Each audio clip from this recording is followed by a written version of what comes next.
Welcome back. We're still with the Minister of Solid Minerals. Thank you for joining us once again. Thank you. The Abuja Steel Company, is a huge potential for revenue. Unfortunately, over the years, it has been left, to rot virtually. And you have been there. Bring us up to speed with what is happening, what you have seen. Well, I've seen the product of a government that was thoughtful in its approach, that was focused on development planning when they started in the late 70s. Unfortunately, it has not borne the expected results. Nothing really has been produced out of it in terms of liquid steel, which is the agenda, the objective from get-go. And we have a company that is 30 years old, but has not really done much. Yet we're paying people there. And that's why when I went there, I described it as a collective shame to all Nigerians, which we must do something about. Now, we're talking about investor confidence in Nigeria. Ajaokuta was given out in concession by the Obasanjo administration in 2003. That concession was revoked before the expiration of that concession in 2008 by the Yaradua administration. And as you would expect, in matters of such international nature, the company took us to arbitration court in the United Kingdom. And we've been in this ding-dong situation for the last 8 odd years. This is 2016. We're talking 2008. And we've not gotten out of it. The Jonathan government then asked for an out-of-court mediation. And this out-of-court mediation led to some sort of modified agreement in 2015, which was not put to bed before our administration came on board. If we don't resolve the legal conundrum, we cannot even make Ajaokuta open to interested parties. And there are several interested parties.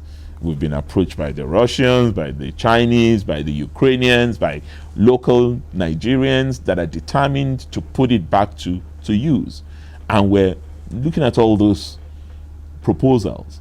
But the critical point is, if we do not resolve the legal issue, we cannot take the next step. How worried are you about the activities of illegal miners? I mean, take a look at this Rafin local government area in Niger State. We heard about 28 children died from lead poisoning. That is even an issue the Ministry of Environment, took up, some years ago. There's still so much deaths happening, and of course, children being affected, in large numbers. What are you doing about this? Well, you can call what's happening in Rafin local government illegal mining. But who are the people really that we're talking about? These are poverty-stricken Nigerians who are just trying to eke out a living. Some of them are not even sufficiently knowledgeable about what they're doing as constituting illegality. They just see themselves operating in their environment. It's like farming in your backyard. This is their backyard. So we need to enlighten and inform people not just about the dangers, but about the legality or illegality of their activities, and organize them better. Because the truth of the matter is that people in these local communities, they're not trained geologists, but they're really, interestingly, far more knowledgeable about interpreting rock formations. They can tell you when they say a particular stone that they suspect that something much more valuable is underneath this place. This is what their forefathers and ancestors have done for years. So they understand the industry. They don't have the technology. They don't have the appropriate training. They don't even have the organizational or financial capacity to take the work they're doing to the next level. And we think that's our duty. That's at the level of the local informal miners. There are conscious criminals in the sector as well. And we're not condoning that. I've entered into partnership with my colleague in the Ministry of Interior to set up what we called Mining Surveillance Task Force. And that is being spearheaded by the Civil Defense Corps now. And you would have noticed some of these activities in some states. But for us, what we're insisting on, that is that they must work in partnership with our mines officers. We have mines officers in all states. Moving forward, what is the future? Because against the backdrop of the NATI report, which on solid minerals sector in 2013, which we saw discrepancies, we saw recommendations, key findings, just give us some picture of how we can move forward. First, the positive. You just referred to NATI report. Yes. That report did point out that there's been an increase in the revenue to the state, to the Nigerian state, yes, in the solid mineral sector. And the trajectory that I see is the upswing. What we now need to do is to ensure that we guarantee predictability of the environment. And that is, as I said to you, by strengthening the partnership with the states, because these resources are in states. Federal government, apart from FCT, federal government doesn't have any land to access mineral resources. All land belongs to Nigeria, but in our law, the power, the trust is in the governor of the state to manage on behalf of the people. So we need to strengthen that partnership.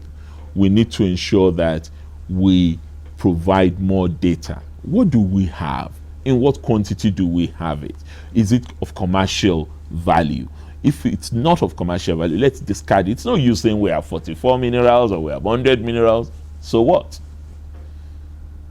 Botswana has one, and it earns 70% of its resource from that diamond, because the other minerals that they have, and they're really not in that big quantity. South Africa for a long time was the king in gold. Sierra Leone has rutile and diamond, Ghana gold. So it's not the number of minerals that are available in your country. It's the quantity and the quality that should determine what you focus on. And you wouldn't know that if you don't undertake geological studies. We've done an aerial map of Nigeria under the previous administration, which gives an indication of what's where, but it doesn't necessarily give the quantity or the quality. And that's why budget 2016 has more money in terms of our capital funding for geological exploration than any other activity in the ministry.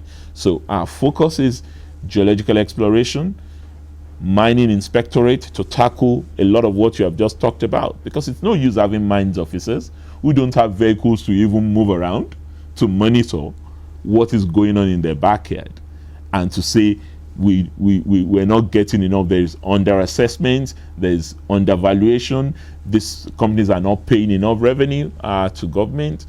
So that's our focus, and also ensuring that the activities of our mining cadastral office, our geological service agencies, the entire ministry itself is integrated and accessible to outsiders. It should be possible for you to sit in your office and actually find out what is in your village from your computer, and even find out if that opportunity in your village is already taken advantage of by somebody who had obtained the license.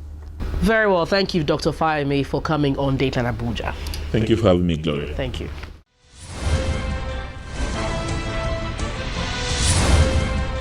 Well, thank you for your mails as always. I will take a few of them right away. I have this one coming from Chuma Edwards, who says, how can the high price of tomatoes be as a result of Boko Haram? How many tomatoes are produced in the northeast? Insecurity is not only Boko Haram. Nigerians are robbed on the highway while moving from Abuja to Onitsha. Rule of law should always be respected. The government should change the structure in public service if they are serious about fighting corruption. Well, that's one of the comments we have from our interview last week with the Minister of Information, Alhaji Lai Mohammed. And another one here comes from Oluwaseun Arojojoye. It says, what are the mechanisms or strategies in place by the federal government to completely fight corruption in the public service? Abiola here says, tomato is being harvested every year, even in the heat of the Boko Haram violence. Government should not be blaming others for that. Well, these are comments coming from the interview we had last week with the Minister of Information. Well, keep your comments coming using the address and Twitter handle on your screen. Let us know anything happening within your locality, especially if you're in the nation's capital. And don't forget, you can view the program on youtube.com/channelsweb/videos. Make a comment after viewing any of the videos. Send your name and location. You must remember. Thank you for watching this week. I'm Gloria Umezuke. See you next time.